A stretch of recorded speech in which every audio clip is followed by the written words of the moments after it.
Bonjour Adrien Chin. Bonjour. Votre invité ce matin, Aurore Bergé, ancienne ministre, députée Ensemble pour la République des Yvelines. Bonjour Aurore Bergé. Bonjour. Marine Le Pen votera la censure du gouvernement, sauf retournement spectaculaire. C'est ce qu'elle a confié hier soir aux équipes de TF1. Vous vous êtes fait une raison, le gouvernement va tomber ? Je ne me suis pas fait une raison parce que je pense que la censure, elle aurait des conséquences graves, pas juste des conséquences politiques, mais parce qu'il y a un vrai risque institutionnel, un vrai risque économique, un vrai risque financier.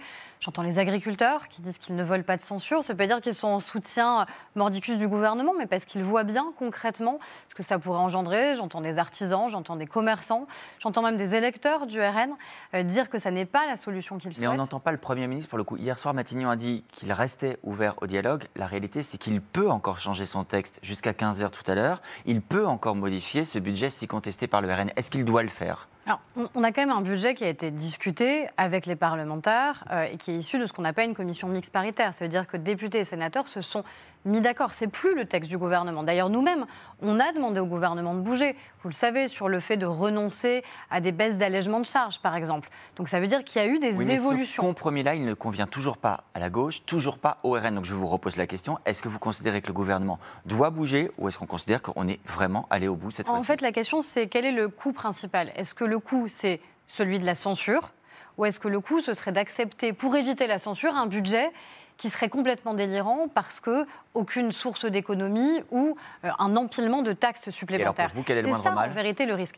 Quand vous regardez toutes les demandes du Rassemblement national, moi, la question que je me pose, c'est la sincérité de ces demandes. Est-ce qu'ils cherchent absolument un prétexte pour censurer ? Ou est-ce que même si Michel Barnier accédait à toutes les demandes, vraiment, ils y renonceraient ?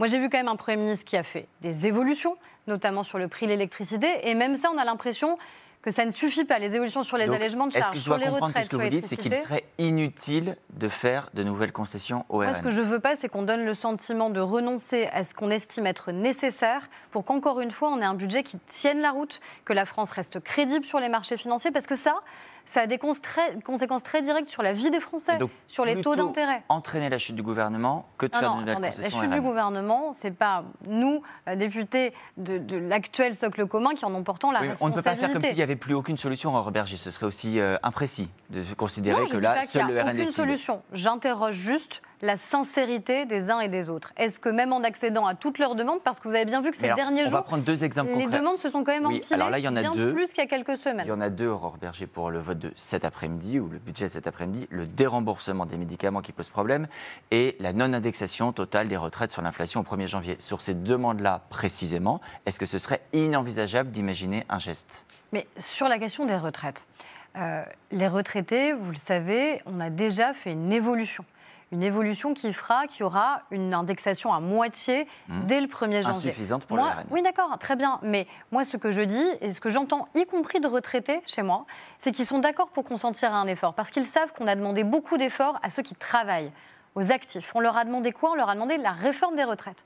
On leur a demandé de travailler plus longtemps pour garantir le financement de nos retraites. Donc, dans un moment qui est un moment budgétaire extrêmement contraint, il faut bien qu'on accepte de consentir pareil sur les à des médicaments, efforts. le déremboursement des médicaments. Peut-être que ça peut être encore des marges de négociation et de discussion. Et ça, c'est au Premier ministre de les engager. C'est à lui d'avoir un échange direct peut-être avec Marine Le Pen, avec les autres présidents de groupe aussi. Parce qu'il ne faudrait pas, pour gagner le vote de certains, perdre le vote des autres. Moi, j'appelle aussi à la responsabilité, surtout du Parti socialiste, encore une fois. Pour le coup, le Parti socialiste, Aurore Bergé, hier soir, par la voix de Jérôme Gage, notamment dans un tweet, dit « Jusqu'au bout, nous rechercherons le compromis pour éviter le 49.3 » et il fait encore lui aussi une proposition.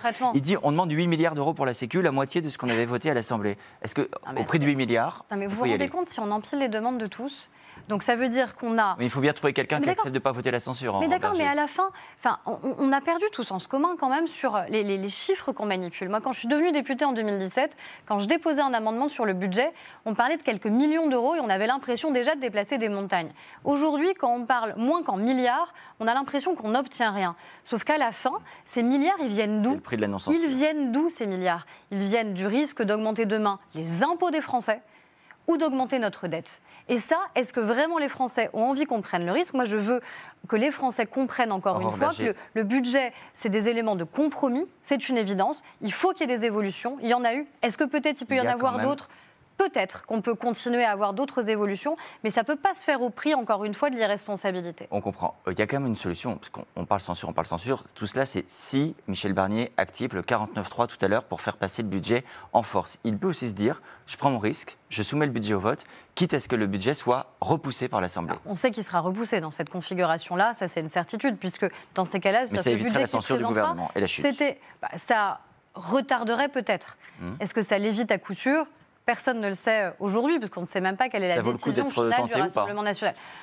Encore une fois, si ça permettait qu'il y ait une issue favorable, pourquoi pas? Sauf que vous n'avez pas la garantie que ce soit le cas. C'est sûr qu'engager un 49.3, c'est jamais plaisant pour un Premier ministre. Mais quand vous n'avez pas de majorité, et quand vous avez face à vous des oppositions qui font monter les enchères jour après jour, presque heure après heure, sans assumer et assurer qu'à la fin, ils ne censureraient pas, je crois qu'à un moment, vous devez prendre cette responsabilité. Et si vous prenez un tout petit peu de recul, est-ce que vous ne vous dites pas, au fond, voilà, tout ce qu'on voit depuis 15 jours, 3 semaines, c'est bien la preuve que ça ne marche pas. Cette configuration-là, ça ne marche pas, on n'y arrivera pas. Est-ce que vous vous dites ça? Je me dis aussi que dans une logique où vous êtes en majorité relative, il y a normalement une responsabilité absolue de la part de l'opposition. Très bien, mais ça c'est aussi aux Français à un moment de mettre une pression citoyenne sur les parlementaires.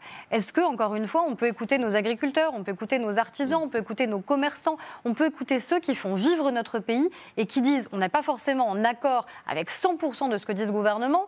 Par contre, prendre le risque de la censure, c'est prendre un risque d'un niveau d'incertitude, d'instabilité qui est tel qu'on n'a pas envie de prendre le risque. Aurore Bergé, le fait est que pendant qu'on parle censure, le gouvernement continue de travailler. Il y a une polémique aussi autour du programme d'éducation à la vie affective et sexuelle qui doit se mettre en place à l'école. Vous-même, vous avez, dans une tribune, demandé de ne pas céder aux pressions hier, quand dans le même temps, 100 sénateurs LR, le socle commun toujours, jugent ce projet inacceptable. Ils reprennent ainsi les mots du ministre délégué à la réussite scolaire, Alexandre Portier. Un ministre ne devrait pas ou n'aurait pas dû dire ça? Je pense qu'un ministre ne devrait pas relayer des fausses informations. Les enseignants, aujourd'hui, sont soumis à beaucoup de pression.